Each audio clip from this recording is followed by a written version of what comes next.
কবি বলেছেন, মার অভিষেকে এসো এসো তরা, মঙ্গল ঘট হয় নিচে ভরা। সবার পরশে পবিত্র করা তীর্থ নীরে, আজি ভারতের মহামানবের সাগর তীরে। সনাতন হিন্দু ধর্মাবলম্বীরা যে কোনো পূজা পার্বণ শুরু করার আগে যে বস্তুটির প্রয়োজনীয়তা অনুভব করেন সেটি হলো ঘট। আমরা দেখতে পাই দেবী বা দেবতা, দেবতার ছবি অথবা দেবতার মূর্তি বিধিমতে পূজা সম্পন্ন করতে গেলে ঘটের ব্যবহার আবশ্যক।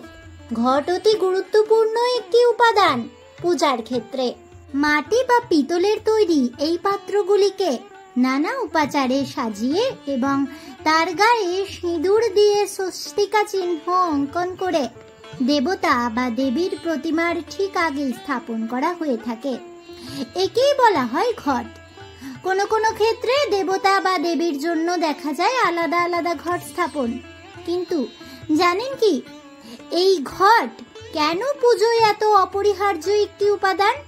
ঘট স্থাপন না হলে কেন পুজো সম্পূর্ণ হয় না? জানেন কি, এই ঘটকে কেন এত গুরুত্বপূর্ণ বলে মনে করা হয়? জানেন কি, এই ঘটের আক্ষরিক অর্থ কি?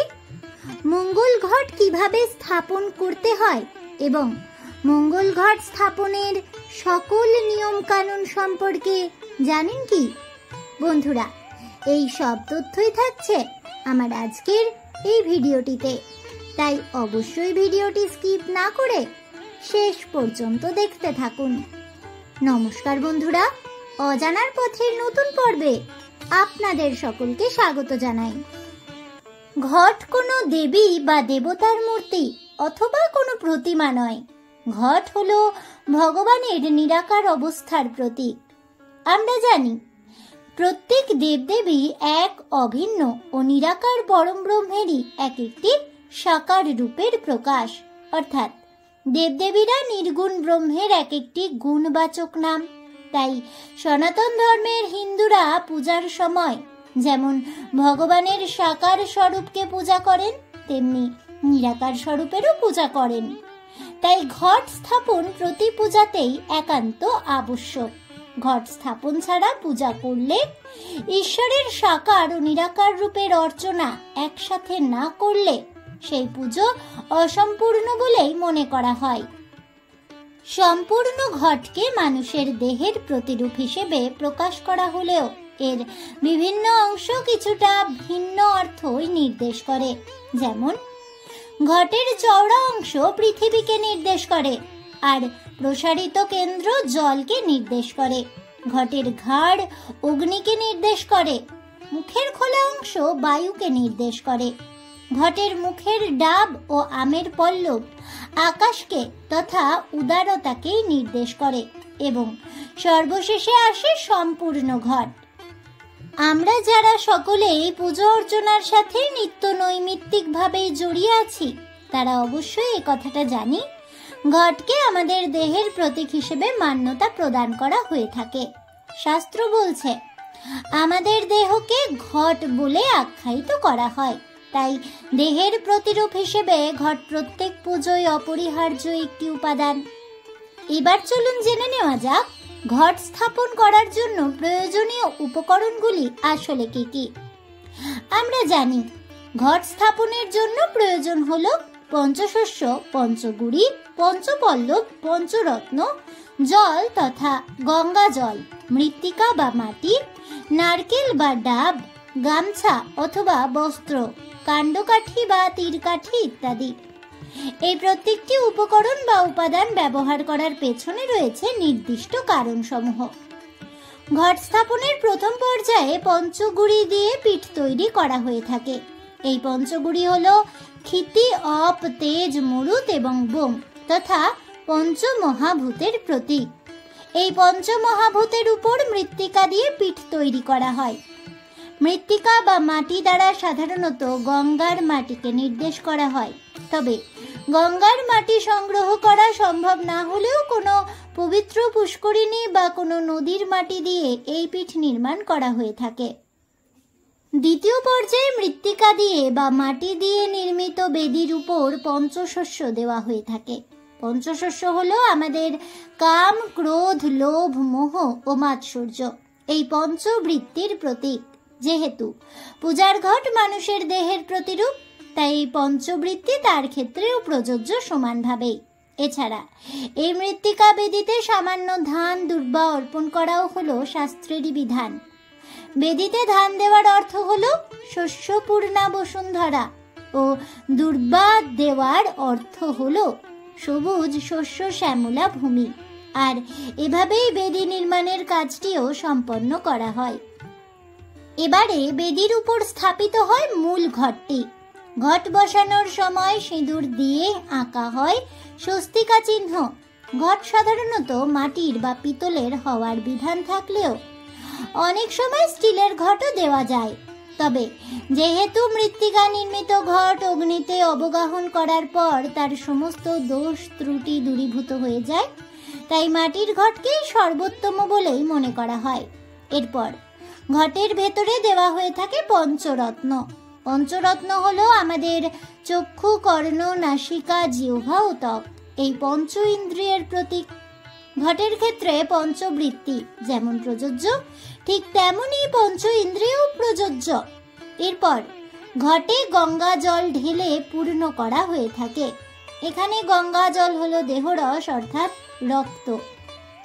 এবার ঘটের উপরে পঞ্চপল্লব দেওয়ার পালা। এখানে আম্রপল্লব ব্যবহার করা হয় শাস্ত্রের বিধান অনুসারে। তবে এখানে অশ্বত্থ, বট, পাকুড় ও যজ্ঞ ডুমুরের 5টি পত্র ব্যবহার করা হয়ে থাকে বিভিন্ন স্থানে।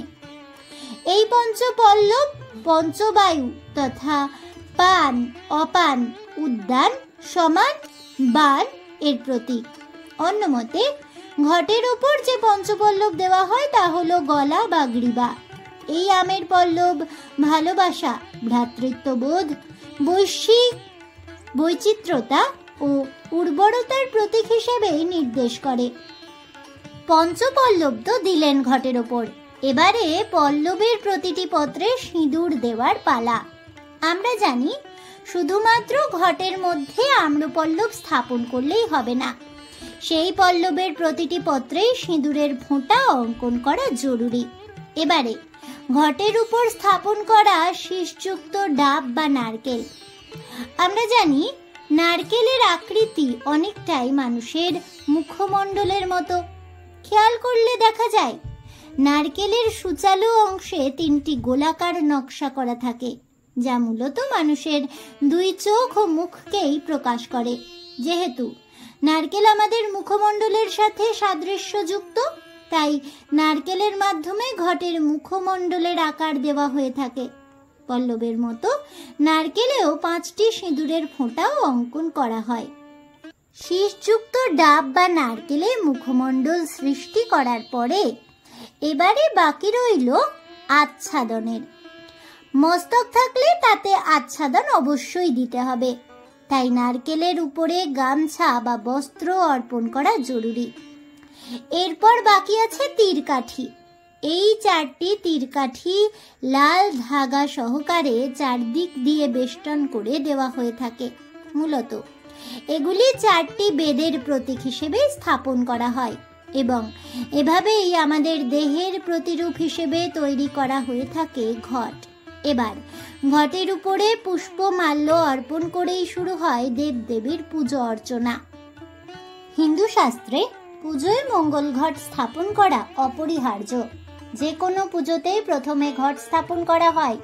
বলতে গেলে ঘট স্থাপনের মাধ্যমেই ওই পুজোর আনুষ্ঠানিকতার শুরু হয়। যে পুজোর জন্য ঘট স্থাপন করা হয়, মূলত ঘট স্থাপন করার মাধ্যমে ওই দেবতা বা দেবীকে আহ্বান জানানো হয় পুজো গ্রহণ করার জন্য। কোনো কোনো ক্ষেত্রে দেবতা বা দেবীর জন্য দেখা যায় আলাদা আলাদা ঘটও রয়েছে। বিশ্বাস করা হয় ঘট কোনো দেবী বা দেবতার মূর্তি অথবা কোনো প্রতিমা নয়, ঘট হলো ঈশ্বরের নিরাকার অবস্থার প্রতীক। তাই সনাতন ধর্মের প্রত্যেক দেবদেবী এক অভিন্ন ও নিরাকার পরম ব্রহ্মেরই এক একটি সাকার রূপ। শাস্ত্র মতে ঘট হলো মঙ্গলের চিহ্ন। যে কোনো পুজো, মাঙ্গলিক অনুষ্ঠান, গৃহপ্রবেশ ইত্যাদি শুভ অনুষ্ঠানে ঘট স্থাপন করা হয়। ঘটের মধ্যে আম্রপল্লব, বেলপাতা, ফুল ইত্যাদি দিয়ে ব্রহ্মা, বিষ্ণু, মহেশ্বরের আরাধনা করা হয়। বেলপাতা হলো ব্রহ্মা, বিষ্ণু ও মহেশ্বরের প্রতীক। মানব জীবনকে ঘটের সাথে তুলনা করা হয়। তাতে থাকে জল। জল হলো জীবনের প্রতীক। প্রাণহীন শরীর যেমন মূল্যহীন, তেমনি জলবিহীন ঘটও মূল্যহীন। এই ঘট স্থাপন এতটাই গুরুত্বপূর্ণ যে দেবদেবীর কোনো মূর্তি ছাড়াও শুধুমাত্র এই ঘটেই পুজো সম্পন্ন করা যায়, যার নাম হলো ঘট পুজো। ঘট স্থাপন করে যে দেবদেবীকে আহ্বান জানানো হয়, সেই দেবতা বা দেবী ওই ঘটে এসে অবস্থান করেন এবং ওই ঘটে থেকেই পুজো গ্রহণ করেন ভক্তদের থেকে। ঘটের পেছনে আমরা যে নানা ভঙ্গিমার মূর্তি স্থাপন করে থাকি, সেটা মূলত পূজাকে একটি বড় অনুষ্ঠানের রূপ দেওয়ার জন্য, যাতে ভক্তেরা ওই মূর্তি দর্শনের জন্য পূজাস্থানে আসে এবং নিজের কল্যাণ কামনা করতে পারে। ঘটেই যে কোনো দেবদেবী অবস্থান করেন, তার সব থেকে বড় প্রমাণ হলো পুজো শেষে পুরোহিত যখন বিসর্জন দেন, তখন তিনি মন্ত্র উচ্চারণ শেষে ঘট নাড়িয়ে তা সম্পন্ন করেন। বিসর্জন প্রকৃতপক্ষে হলো এইটাই, জলে মূর্তি ডুবিয়ে দেওয়া বিসর্জন নয়, ওটা হলো পুরনোকে ত্যাগ করা, অর্থাৎ পরের বছরে নতুন কিছুর সূচনার জন্য। জলে মূর্তি ডুবিয়ে দেওয়া যে প্রকৃতপক্ষে বিসর্জন নয়, তার আরও একটি সূক্ষ্ম প্রমাণ হলো যে সব মন্দিরে পাথর, পিতল বা সোনা রূপার স্থায়ী মূর্তি রয়েছে, সেগুলোর কিন্তু কখনোই জলে বিসর্জন দেওয়া হয় না। তাহলে বন্ধুরা, কেন সব পুজোয় ঘট প্রতিষ্ঠা করবেন এবং ঘট প্রতিষ্ঠা কেন পুজোয় অপরিহার্য এবং মঙ্গল ঘট পুজোয় কেন স্থাপন করা হয়ে থাকে, পুজোয় ঘট কেন ব্যবহার করা হয় এবং যে কোনো পুজোয় ঘট বসানোর সকল নিয়ম কানুন সম্পর্কে জানতে পেরে আপনাদের কেমন লাগলো অবশ্যই আমাকে কমেন্টে জানাবেন। ভিডিওটি ভালো লেগে থাকলে লাইক, শেয়ার করতে ভুলবেন না। আমার চ্যানেলের নতুন বন্ধু হয়ে থাকলে চ্যানেলটিকে সাবস্ক্রাইব করে দেবেন। পাশে থাকা বেল বাটনটি প্রেস করে রাখবেন নতুন ভিডিওর নোটিফিকেশন পাওয়ার জন্য।